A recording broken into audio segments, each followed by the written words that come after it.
had just graduated and became a high school homeroom teacher. I heard this class was the most difficult one in the whole school. During class, the students were always eating, drinking, and playing around. When they heard a new teacher was coming, they had already rigged the door handle with electricity. The plan was for me to get electrocuted as soon as I opened the door. But they didn't know I was no ordinary teacher. As they waited for me to get shocked, I kicked the door down with one powerful strike. The force was so strong that all the students were knocked to the ground. Then I walked up to the podium and began introducing myself. Before I could finish, a male student cursed me for not having teacher's ethics. I immediately threw the blackboard eraser into his mouth. Seeing one student being punished, the entire class got angry. They started throwing iron balls at me, but they underestimated my abilities. I casually picked up the physics textbook, waved it a few times, and hit all the iron balls back at them. The class was in chaos with students crawling on the floor, but I didn't plan on letting them off easily. I grabbed dozens of chalk pieces and threw them at the students. After a few rounds of punishment, the whole class was finally subdued. I reintroduced myself. I was a graduate of a military academy. In a school full of elites, I was an invincible existence. Not to mention dealing with these students, I told them,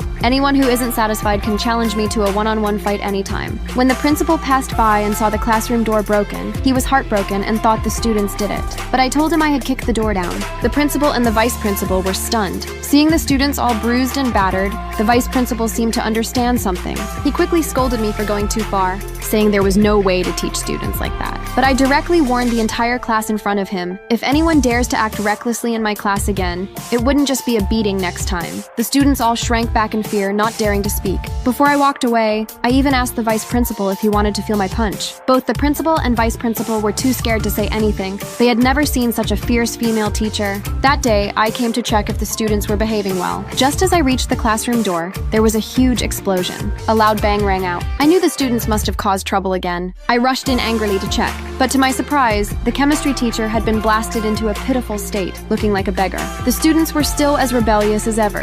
If they weren't taught a lesson for a few days, they would act up again. It turned out they had a new rich kid in their class. This rich kid could even make bombs. With him backing them up, the entire class had become arrogant again. They even dared me to make a bomb and compare. I thought making a bomb was too boring. If I was going to make something, I'd make a rocket. The students all laughed at me, thinking I was just boasting. The rich kid warned me, if I couldn't make the rocket, I'd have to kneel and apologize and leave the school. I agreed easily, but I said, if I managed to make the rocket, they would have to listen to me and apologize to the chemistry teacher. We reached an agreement and headed out to the school outskirts. I only had a bottle of cola and some tape, and I was about to make a rocket. The students laughed at me, saying I had only made a model, and I had to make it fly to win. But the next second, I lit the rocket, and in front of everyone, it shot into the sky. BBB. Even so, some students were still unconvinced. They made a bomb in the car that only made noise but